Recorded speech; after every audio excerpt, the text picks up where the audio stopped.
পালন করেছি, যারা প্রতিটি বিধানকে যেভাবে আল্লাহ রসুল সাল্লাল্লাহু আলাইহি সাল্লাম বলেছেন করার জন্য সেভাবে করেছি, তাদের জন্য হচ্ছে আজকের ঈদের সালাত সুসংবাদ। তাদের কি আল্লাহ পাক রব্বুল আলামিন লক্ষ্য করে ফেরেশতাদের সামনে ঘোষণা করবেন যে ইয়াউমা ইন্নামা ইউওয়াফাস সাবিরুনা আজরাহুম বিগাইরি হিসাব। যারা ধৈর্যশীল তাদেরকে অফুরন্ত বেনিফিট দেওয়া হবে, যার কোনো সীমারেখা নেই। আল্লাহ পাক রব্বুল আলামিন বলবেন যে কর্মচারীরা কর্ম করার পর তাদেরকে বেনিফিট দিয়ে দেওয়া হয়। ফেরেশতারা তোমরা সাক্ষী থাকো, জেনে রাখো, এই বান্দারা যারা আমার আদেশ পালন করার পরে এই মাঠে সমাবেত হয়েছে, আমি তাদেরকে ক্ষমা করে দিলাম। সুবহানাল্লাহ। সুতরাং যারা এই বিগত একটি মাস পরিপূর্ণভাবে আল্লাহর বিধান অনুযায়ী সিয়াম কিয়াম পালন করতে সক্ষমতা অর্জন করেছেন, আল্লাহ তৌফিক দান করেছেন, তাদেরকে আল্লাহ পাক রব্বুল আলামিন আজকের দিনে ক্ষমা করবেন। মানে আলহামদুলিল্লাহ। আল্লাহ পাক রব্বুল আলামিন যার ইবাদত আমরা পুরো একটি মাস করলাম, যিনি সকল জাহানের মালিক, যিনি রব্বুল আলামিন, তিনি রমজান মাসে যেমন আমাদের রব ছিলেন, মাবুদ ছিলেন, তিনি এখনো আমাদের মাবুদ আছেন আর পরও থাকবেন। সুতরাং রমজানুল মোবারক এই মাসে যারা সালাত পড়েছেন, সিয়াম পালন করেছেন, রোজা রেখেছেন, আর ঈদের সালাতের পর থেকে মনে করবেন যে আমি স্বাধীন হয়ে গেছি, মুক্ত হয়ে গেছি, মনে রাখবেন আপনি সেই আল্লাহ পাক রব্বুল আলামিনকে আল্লাহ হিসাবে মেনে নিতে পারেন নাই, যার কারণে আপনার রমজানে এক চরিত্র আর রমজানের পরে আরেক চরিত্র। ভাইয়ার আমার, আল্লাহ রাসূল সাল্লাল্লাহু আলাইহি সাল্লাম বলেছেন বুনিয়াল ইসলাম আলা খামসিন, ইসলামের স্তম্ভ হচ্ছে 5টি জিনিসের উপরে। এক, শাহাদাতি আল্লাহ ইলাহা ইল্লাল্লাহ ওয়া আন্না মুহাম্মাদার রাসূলুল্লাহ, তুমি সাক্ষী দাও আল্লাহ ছাড়া সত্য কোনো মাবুদ নেই, অর্থাৎ একমাত্র আল্লাহর ইবাদত করতে হবে, ইবাদত আল্লাহ ছাড়া কাউরির করা যাবে না।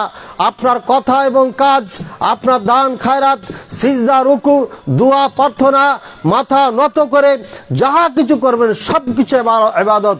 প্রত্যেকটি কথাবার্তা, চাল চলন, চলা ফিরা, উঠা বসা, প্রত্যেকটি ইবাদত যদি আল্লাহ খুশি থাকেন, সন্তুষ্ট থাকেন, যেটা আমি খুতবাতে বলেছিলাম, অনেকে শুনেছেন। সুতরাং প্রত্যেকটি কাজ হবে আল্লাহ যেভাবে বলেছেন, রাসূলুল্লাহ সাল্লাল্লাহু আলাইহি ওয়াসাল্লাম যেভাবে বলেছেন, পথ দেখিয়েছেন সেভাবে, তাহলে আপনি প্রত্যেকটি সময় আল্লাহর ইবাদতে কাটাবেন। সুতরাং প্রত্যেকটি কাজ যেন আমার আল্লাহ বিধান অনুযায়ী হয়, তাহলে আমি সে আল্লাহকে আল্লাহ হিসাবে গ্রহণ করেছি। দ্বিতীয় পাঠ হচ্ছে ওয়া আশহাদু আন্না মুহাম্মাদার রাসূলুল্লাহ, আমি সাক্ষ্য দিচ্ছি আল্লাহ রসুল মুহাম্মদ সাল্লাল্লাহু আলাইহি ওয়াসাল্লাম আল্লাহর রসুল। আর রসুল মানে হচ্ছে আল্লাহর পক্ষ থেকে প্রেরিত, দায়িত্বপ্রাপ্ত, আল্লাহর পক্ষ থেকে যে বিধান আসবে এটি বান্দার কাছে পৌঁছায় দেওয়া। সুতরাং এর উদ্দেশ্য কি? উদ্দেশ্য হচ্ছে রাসূলুল্লাহ সাল্লাল্লাহু আলাইহি ওয়াসাল্লাম আপনাকে যা আদেশ করবেন তা মেনে নেওয়া, যার থেকে নিষেধ করবে তার থেকে বিরত থাকা। এজন্য আমাদের প্রত্যেকেরই জানা আছে হালাল হারাম সম্পর্কে ভালো মন্দ পার্থক্য করার ক্ষমতা আল্লাহ দিয়েছেন।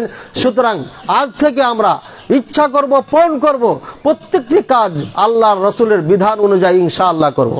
এরপরে দ্বিতীয় বিধান হচ্ছে ইকামিস সালাত, সালাত কায়েম করা। সালাত কায়েম করতে হবে, এটি হচ্ছে ইসলামের স্তম্ভের একটি। আল্লাহ পাক রব্বুল আলামিন বলেন ফাইন তাবু আকাবুস সালাত ওয়া আতাবুজ যাকাতা ফাইখওয়ানুকুম ফিদ্দিন, যদি তারা তওবা করে, সালাত কায়েম করে, অর্থ থাকলে যাকাত দেয়, তাহলে তারা মুসলিম ভাই। অপোজিট হচ্ছে যারা সালাত কায়েম করে না, তারা মুসলমান নয়। আল্লাহ রাসূল সাল্লাল্লাহু আলাইহি ওয়াসাল্লাম আরো বলেন বাইনার রাজুলি ওয়াশ শিরকি ওয়াল কুফরি তারকুস সালাত, একজন পুরুষ, একজন মুমিন আর একজন কাফের মধ্যে পার্থক্য হচ্ছে সালাত ছেড়ে দেওয়া। যারা সালাত ছেড়ে দেয় তারা হচ্ছে কাফের, যারা সালাত পড়ে তারা হচ্ছে মুসলিম। এই যুবক, খুতবা চলা অবস্থায় কথা বলা যাবে না, মন চাইলে বসে শুনতে হবে, আর না হলে চুপচাপ হেঁটে চলে যেতে হবে, কোনো বাধা নেই। কথা বলা যাবে না। তৃতীয় স্তম্ভ হচ্ছে সিয়ামে রমাদান নাকি ইতাই যাকাত, যাকাত প্রদান করা। যাদের সম্পদ রয়েছে তাদের যাকাত অপরিহার্য।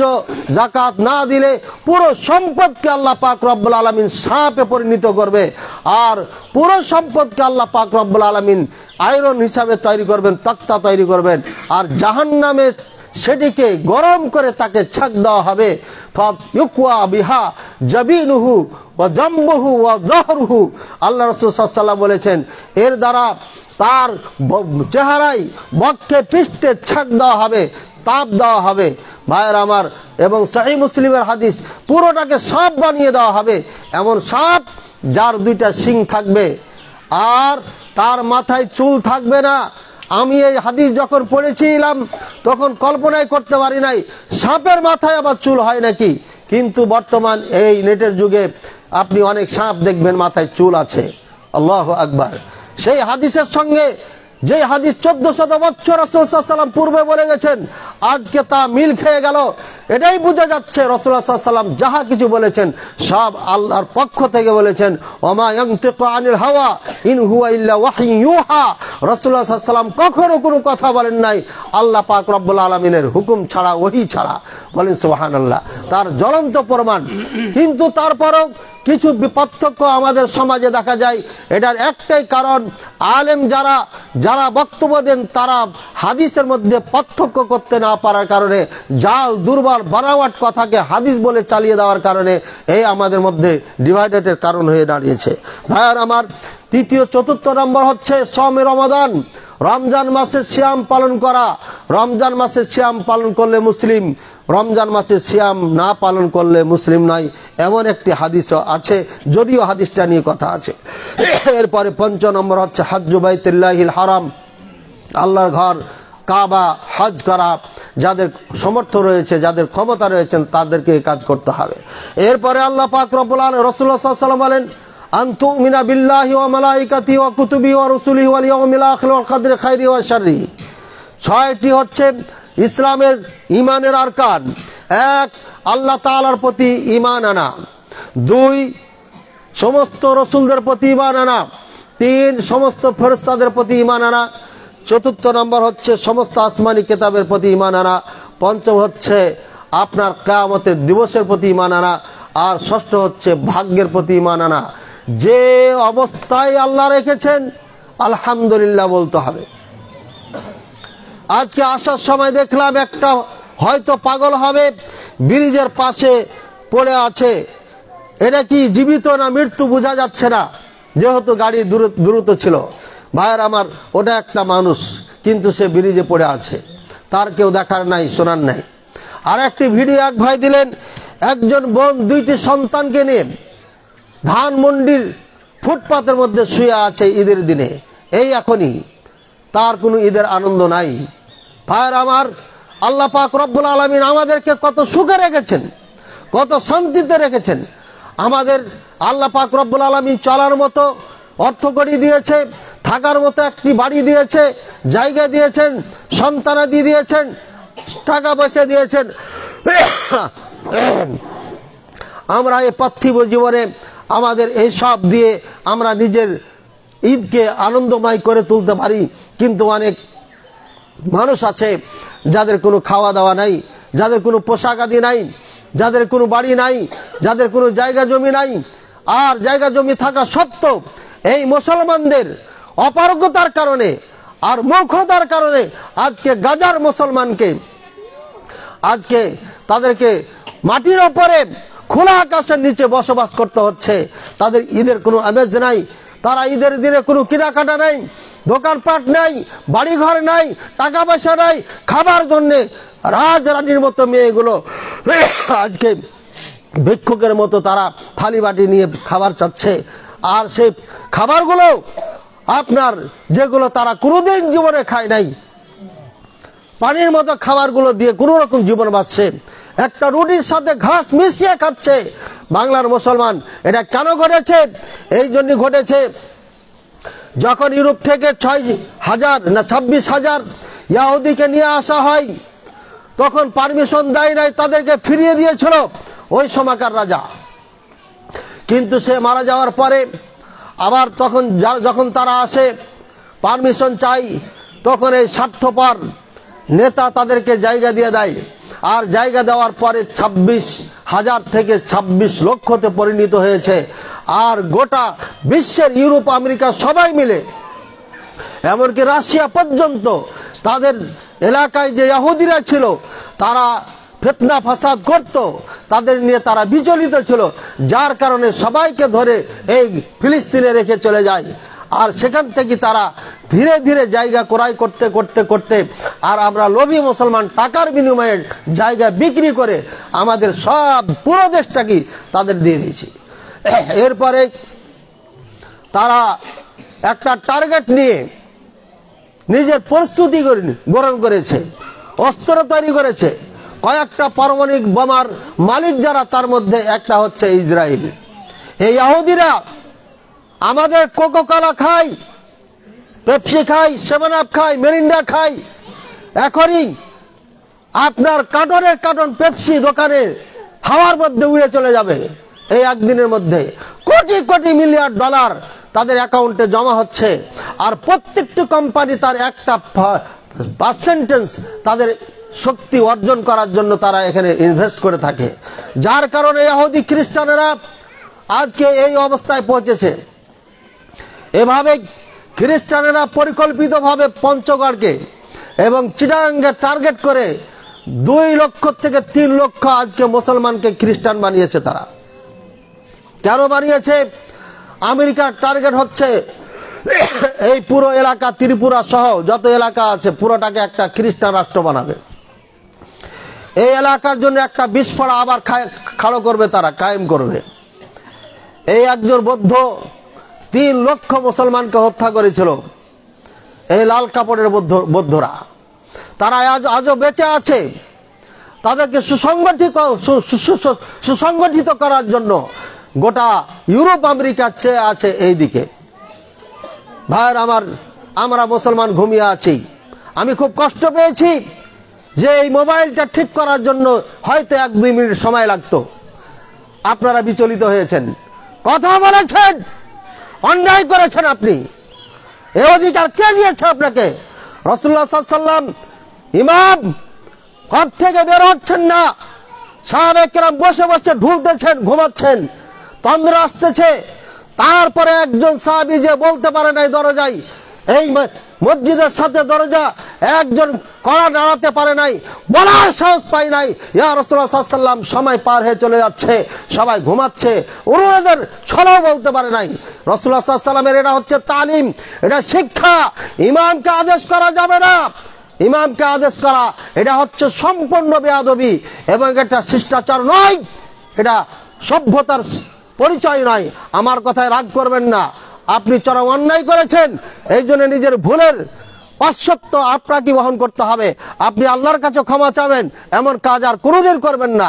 এখন যদি আমার আপনার মৃত্যু হয়ে যায়, তাহলে এই সমাজ, এই টাকা পয়সা, বাড়ি গাড়ি, বন্ধু, বিদেশ সব কিছু ধ্বংস হয়ে যাবে। ঈদের দিনে কাউরের টিকিট কাটা নাই যে প্লেন ধরতে হবে। ঈদের দিনে এমন কেউ নাই, ট্রেনের টিকিট কাটা আছে, দড়িয়ে ট্রেনে যেতে হবে। আর এই সময় রাজশাহীর ট্রেনও চলে না। সুতরাং তাড়াহুড়ার কেন আপনার তাড়াহুড়া লেগে গেল? ভাইয়ের আমার, দুঃখজনক হলো সত্য, প্রত্যেকটি মসজিদ যেখানে বিজ্ঞ উলামায়ে কেরাম পরিচালনা করত, সেই মসজিদগুলো আমরা আজকে ছাত্রদের হাতে উঠিয়ে দিয়েছি। গোটা রাজশাহী শহরে যত মসজিদের ইমাম আছে, 2-1 বাদ দিয়ে সবাই মাদ্রাসার ছাত্ররা 5 ওয়াক্ত সালাত পড়ায়। আর বড় বড় আলেমেরা তার পিছনে সালাত পড়ে। মাইক নিয়ে কোনো সময় কথা বলার সাহস পায় না, কথা বলার সুযোগও দেওয়া হয় না। এই স্বার্থপর আর এই জলমের কারণে আজকে ইসলাম এবং মুসলমানদের এই অবক্ষয় ঘটেছে, যার কারণে মুসলমান ঘুমিয়ে গেছে। মুসলমানদের প্রতি ভালোবাসা নাই, মুসলমানদের প্রতি ভ্রাতৃত্ব বন্ধন আবদ্ধ যেটা থাকার কথা ছিল সেটা নাই। ভাইয়ের আমার, ইসলামের কথা, সারাংশ কথা ডক্টর ইউনূস স্বাগতম বা শুভেচ্ছা বিনিময়ের সময় বলেছিলেন উনি যে আপনারা বাড়ি যাবেন, আপনারা আত্মীয় স্বজনের কাছে যাবেন, আত্মীয় স্বজনের কাছে আপনাদের সন্তানদেরকে পরিচয় করিয়ে দিবেন। বছর পর বছর শহরে থেকে যাই, আত্মীয় স্বজনের কাছে কেউ যায় না। সুতরাং সন্তানদেরকে কেউ চিনে না, বংশের মানুষ চিনে না। খুব বেশির থেকে বেশি গ্রামে এসে ঈদ করা হয়। বাকি আত্মীয় স্বজনের কাছে না যাওয়ার কারণে সন্তানগুলোকে কেউ চিনে না যে এরা আমাদের আত্মীয় হয়। আমরা মারা যাওয়ার পরে এই সন্তানগুলো এবং বংশের সন্তান যারা আছে তারা অ্যাডজাস্ট হবে না, পরিচয় থাকবে না, শুধু সালাম কালাম হবে। হঠাৎ একদিন মাঠে দেখা হবে বা বাজারে দেখা হবে, বলবে তুমি উমুকের উমুক, বলে হ্যাঁ উমুকের উমুক, আচ্ছা তাহলে তো তুমি আমার উমুক হয়ে গেলে। ভাইয়ের আমার, আল্লাহ রাসূল সাল্লাল্লাহু আলাইহি ওয়াসাল্লাম বলছেন লা ইয়াদখুলুল জান্নাহ কাতিউর রাহম, যে ব্যক্তি আত্মীয়তা ছিন্ন করে সেই ব্যক্তি জান্নাতে যাবে না। আত্মীয়তা ছিন্ন কেমনে? তার সাথে চলার দরকার নাই, তার তো মুখাপেক্ষী না, আমার কি কিছু কম আছে, সুতরাং আপনি গেলেন না। অভাবী দরিদ্র আত্মীয়, তাই তার বাড়ি যে থাকা যাবে না, এসি নাই, ফ্যান নাই, সুতরাং ওখানে যাওয়া যাবে না। এই নানান অজুহাতে আত্মীয় থেকে আমরা দূরে থেকে যাই, এটাই আত্মীয়তা ছিন্ন হয়ে গেল। এই জন্য ঈদের সময় লম্বা ছুটি আছে, এক টাইম হলো খাবার খেয়ে আসবেন, খাবার খেয়েও না পারলে সন্তানদেরকে নিয়ে যে দেখা করে আসবেন। এটা হচ্ছে আত্মীয়তা বজায় রাখা। টাকা পয়সা দিয়ে আত্মীয়তা বজায় থাকে না, শুধুমাত্র আন্তরিক দিয়ে আত্মীয়তা বন্ধন দৃঢ় হয়, শক্তিশালী হয়। এটা অবশ্যই সবাই করবেন। আর ভাইয়েরা, এই ঈদের সালাতের পরে আমাদের যুবকেরা, আমাদের যুবতীরা মাঠে ঘাটে বের হয়ে যাবে। এখন মোটর সাইকেল নিয়ে বের হবে। যুবক এখান থেকে কোনো রকম চায়ে চিন্তা মোটর সাইকেলটা নিবে আপনার থেকে। আপনি মহব্বত ভালোবাসায় সন্তানের আনন্দ দিন, এই জন্য চাবি দিবেন। দেওয়ার পরে যখন মেন রোডে উঠবে, এত স্পিডে ছাড়বে, ব্রেক ফেল করুক আর ব্যালেন্স ঠিক রাখতে না পারুক, যেভাবে হোক দুর্ঘটনা ঘটতে পারে। হয়তো লাশ হয়ে বাসায় ফিরবে, তখন আপনাকে আর এই আনন্দ থাকবে না। আপনার একমাত্র সন্তান হারানোর ব্যথা বেদনা তখন বুঝতে পারবেন। এই জন্য সন্তানকে আপনারা চাবি দিবেন না। আর যদি সন্তান এমন হয় সুশৃঙ্খল, শান্ত, শিষ্ট, তাহলে পারে তাকে চাবি দিয়েও ওসিয়াত করে দিবেন, অন্যায় জড়াবে না, খারাপ বন্ধুদের সাথে যাবে না। হে যুবক, আমি তোমাদেরকে বলছি, খবরদার আল্লাহর নাফরমানি করবে না। আল্লাহ পাক রব্বুল আলামিন হাদির ওয়া নাদির, আল্লাহ পাক রব্বুল আলামিন দেখছেন, শুনছেন। সুতরাং আল্লাহকে ফাঁকি দিয়ে কোনো কাজ করা যাবে না। আল্লাহ পাক রব্বুল আলামিন সূরা রহমানে বলেছেন, এমন কোন বিশ্ব যদি থাকে, এলাকা থাকে, যে এলাকায় আমার রাজত্ব নাই, চলে যাও আর তুমি যা ইচ্ছা তাই করো, কিন্তু এমন তুমি রাজত্ব পাবে না যেখানে আমার রাজত্ব নাই। ভাইয়ার আমার, সমস্ত জগতের মালিক আল্লাহ। এই পৃথিবীটা, আপনাদের যে সূর্য দেখছি, এই সূর্যের মধ্যে 13টা পৃথিবী ঢুকে যাবে, এত বড় এই সূর্য। এবং জগৎ আল্লাহ পাক রব্বুল আলামিনের কাছে কোটি কোটি না, কত কোটি মিলিয়ন আছে, আল্লাহ তাআলা ছাড়া কেউ জানি না আমরা। যার কারণে একজন সাধারণ জান্নাতীকে সব পরে যে যাবে, তাকে 10 দুনিয়া সমান জান্নাত দেওয়া হবে। ভাইয়ার আমার, সুতরাং আল্লাহ কত বিশাল, আল্লাহ পাক রব্বুল আলামিনের জগৎ কত বড়, কত শক্তিশালী আল্লাহ, এটা যদি বিজ্ঞানের অনুযায়ী আমরা একটু ভিডিওগুলা দেখি তাহলে বুঝতে পারবো। কোরআন দিয়ে তো বোঝার ক্ষমতা নাই, কোরআনটাকে ওইভাবে আমরা পড়ি নাই, ওইভাবে গবেষণা করি নাই। আর এই কোরআন নিয়ে গবেষণা করে কাফেররা এক একটা আবিষ্কার করেছে। যতগুলো পৃথিবীতে প্লেন আবিষ্কার হয়েছে, যুদ্ধ বিমান আবিষ্কার হয়েছে, সবগুলোর নমুনা হচ্ছে পাখি। এই পাখিটা কিভাবে উঠছে, এর কোন সময় পর এভাবে নাচছে, কিভাবে নাচছে, এগুলো তারা একদম দূরবীনের মাধ্যমে, ক্যামেরার মাধ্যমে তার এই গতিবিধি লক্ষ্য করতে করতে তারা ঠিক সেইভাবে প্লেন তৈরি করেছে। প্রত্যেকটি বিমান বলেন আর যুদ্ধ বিমান বলেন, প্রত্যেকটি অনুসরণ করেছে একটা পাখিকে। আপনারা দেখবেন ভাইয়ার আমার, আল্লাহ তাআলা সব কিছুই সৃষ্টি দিয়ে, নমুনা দিয়ে পাঠিয়ে দিয়েছেন। আমরা মুসলমান গবেষণা শুরু করেছিলাম, কিন্তু বিশ্বযুদ্ধ করার পরে বাগদাদ থেকে সমস্ত বইগুলোকে ফুরাত নদীতে, দাজলা নদীতে ফেলে দেওয়া হয়। আর এই নদীর পানিগুলো সমস্ত কালি কালি হয়ে গিয়েছিল। এত বিজ্ঞান প্রযুক্তি দিয়ে ভরা ছিল এই মুসলমানদের। এই ঘড়ি যে হাতে দিচ্ছি, প্রথম মুসলমানে এটা আবিষ্কার করেছে। এই ঘড়ি ম্যাপ প্রথম আবিষ্কার করেছে ঘড়ি নাকি এই মুসলমানে। এক কথায় পৃথিবীতে যত কিছু দেখছেন, এই প্লেন উড়ার জন্য সর্বপ্রথম স্বপ্ন দেখেছেন এই মুসলিম বিজ্ঞানীদেরকে হত্যা করে, তাদের বই চুরি করে ইউরোপ আমেরিকায় তারা আজকে সব থেকে বিশ্বের সেরা বিজ্ঞানী হিসাবে নিজকে আত্মপ্রকাশ করতে সক্ষম হয়েছে। কিন্তু আমরা মুসলমান আজকে একে অপরে গুতাগুতি, মারামারি, হিংসা, হাসাদ, ফাসাদে মেতে আছি। আমরা রাজপথে সময় নষ্ট করছি। হে যুবক, তোমার মেধার দাম আছে। তোমার একজনের মধ্যে হতে পারে তুমি একজন বিজ্ঞানী এখানে বসে আছো, তোমাকে কেউ চিনে না, সুতরাং তোমার এই মেধাকে কাজে লাগাইতে হবে। হতে পারে এখানে একজন ইবনে তাইমিয়া বসে আছে, সুতরাং তোমার বাবা তোমাকে মাদ্রাসা পড়াচ্ছে, ইবনে তাইমিয়া হতে হবে। হতে পারে ইবনে বাজ আছে এখানে, হতে পারে আলবানি আছে, হতে পারে ইবনে উসাইমিন রাহিমাহুল্লাহ আছে। সুতরাং প্রত্যেকে নিজের মেধাকে কাজে লাগাও এবং এই দেশকে, জাতিকে সামনে এগিয়ে নেওয়ার জন্য চেষ্টা করে যাও। ইনশাআল্লাহ আল্লাহ সফলতা দান করবেন। মা বোনেরা, আপনাদেরকে বলি, আপনাদের বড় সম্মান। আল্লাহ রাসূল সাল্লাল্লাহু আলাইহি ওয়াসাল্লাম বলেছেন, আদ-দুনিয়া কুল্লুহা মাতা ওয়া খায়রু মাতা'id দুনিয়া আল মারআতু সালিহা। এই পৃথিবী, আসমান, জমিনের নিচে যাহা কিছু আছে সব কিছু সম্পদ, আর সব থেকে দামি সম্পদ হচ্ছে একজন নেক মহিলা, একজন নেক নারী, সৎ নারী। সুতরাং মা বোনদেরকে বলবো, আপনারা আপনার সম্মান, আপনার ইজ্জত, আপনার আব্রু আপনি নিজে রক্ষা করবেন। পর্দা ছাড়া বাইরে বের হবেন না। যেখানে পুরুষদের গঞ্জাম আছে সেখানে যাবেন না, মিছিল মিটিংয়ে যাবেন না, আর যেখানে দুষ্ট প্রকৃতির মহিলা আছে তাদের সাথে বসবেন না। নিজের আব্রু, নিজের ইজ্জতকে নিজে হেফাজত করবেন। বেগানা পুরুষের সঙ্গে কথা বলবেন না। প্রয়োজন ছাড়া কোনো সময় বাসার থেকে বের হবেন না। সব সময় নিজেকে সংযত রাখুন। ইনশাআল্লাহ দুনিয়াতে সম্মানিত হবেন, আখিরাতে সম্মানিত হবেন। আল্লাহ তাআলা সবাইকে তৌফিক দান করুন, কবুল করুন। আয় আল্লাহ, তুমি আমাদের গুনাহ খাতাকে মাফ করে দিন। আল্লাহ, তুমি আমাদের সরল পথে, সোজা পথে চলার তৌফিক দান করো। ভাইয়েরা আমার, একবার তাকবীর পড়ে নি। আল্লাহু আকবার, আল্লাহু আকবার, আল্লাহু আকবার, আল্লাহু আকবার, লা ইলাহা ইল্লাল্লাহ, আল্লাহু আকবার, আল্লাহু আকবার, ওয়ালিল্লাহিল হামদ। সাদাকাতুল ফিতর আছে, আপনারা যারা খুতবা শুনেছেন তারা জেনেছেন। সাদাকাতুল ফিতর মান আদ্দাহা ক্বাবলা সালাহ ফাইন্না সাদাকাতুম মাকবুলা। যে ব্যক্তি এই ঈদের সালাতের আগে আদায় করেছে সেটা কবুল হয়েছে আল্লাহর নিকটে, সেটা গ্রহণযোগ্য। আর ওমান আদ্দাহা বাদা সালাহ ফাইন্না সাদাকাতুম মিনাস সাদাকাত। আর এখন যারা আদায় করবেন তাদের সাধারণ দান হিসাবে গণ্য হবে, ফিতরা আদায় হবে না। সুতরাং একটি গুরুত্বপূর্ণ আমল আল্লাহ রাসূল সাল্লাল্লাহু আলাইহি ওয়াসাল্লাম যেভাবে করেছেন, যেভাবে করতে বলেছেন সেভাবেই করতে হবে, বাইরে যাওয়া যাবে না। শেষ আপনাদেরকে যে অনুরোধ করব, এত বেলা হয়ে আপনারা এই সালাত পড়ছেন, এটা সুন্নাহ নয়। সুন্নাহ হচ্ছে ফজরের সালাত পড়ে বাড়ি যাবেন, গোসলাত করবেন।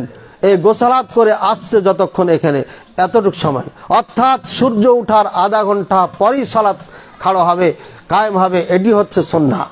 এর বাইরে যাওয়ার কোনো সুযোগ নেই। জায়েজ আছে, না জায়েজ নেই। আপনি জাওয়াল পর্যন্ত পড়তে পারবেন, 10টায় পড়তে পারবেন, 11টায় পড়তে পারবেন, সমস্যা নেই। কিন্তু আমাদের তো প্রয়োজন নেই। তাহলে আপনার সুন্নাত কেন বর্জন করছি? ভাইয়ের আমার, সালাত পড়ে হেঁটে গিয়ে মাঠে পৌঁছার আমার মনে হয় 1 থেকে 2 মিনিট পরই ইমামে এসে গেলেন। বেশি দূরে ছিল না, হেঁটে গেছি মানে কাছেই ছিল। এইভাবে সৌদি আরবের প্রত্যেকটি সালাত হচ্ছে, অর্থাৎ সূর্য ওঠার আধা ঘন্টা পরই সালাত শুরু হয়ে যায়।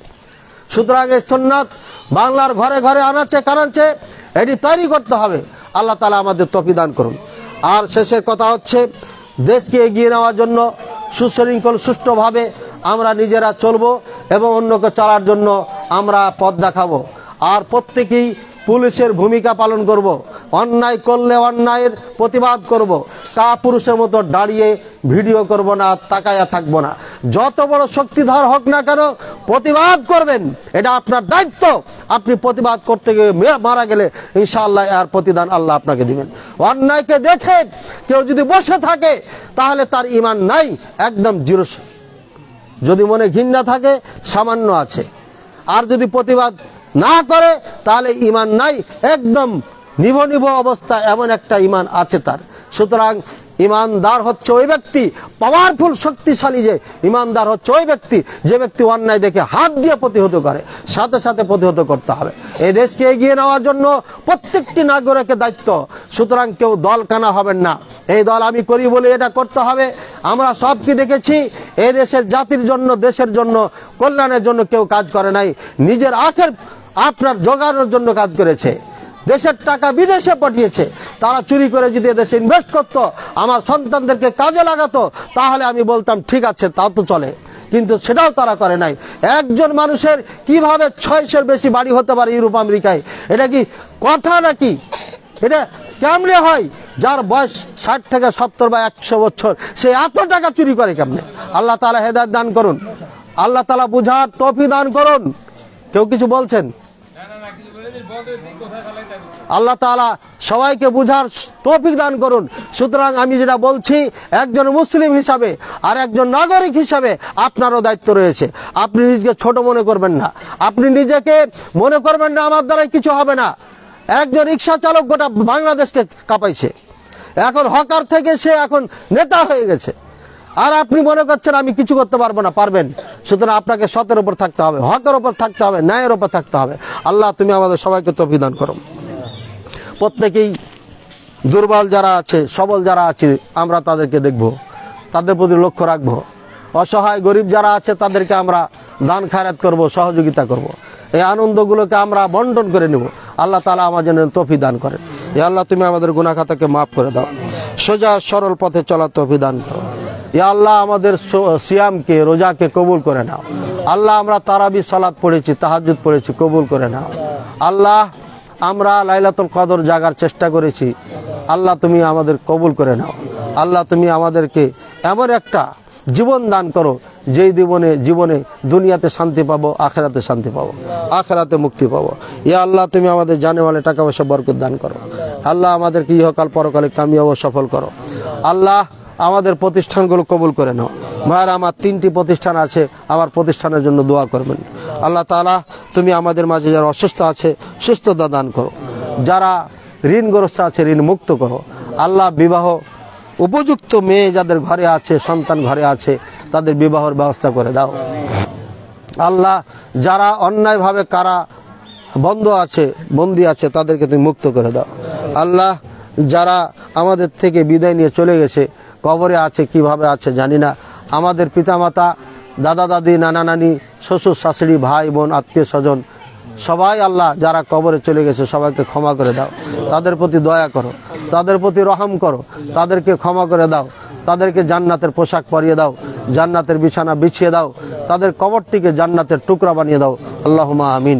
ওয়া সাল্লাল্লাহু আলা নবিয়িনা মুহাম্মদ ওয়া আলা আলিহি ওয়া সাহবিহি সাল্লাম। আল্লাহু আকবার, আল্লাহু আকবার, আল্লাহু আকবার, আল্লাহু আকবার, লা ইলাহা ইল্লাল্লাহু, আল্লাহু আকবার, আল্লাহু আকবার, ওয়ালিল্লাহিল হামদ।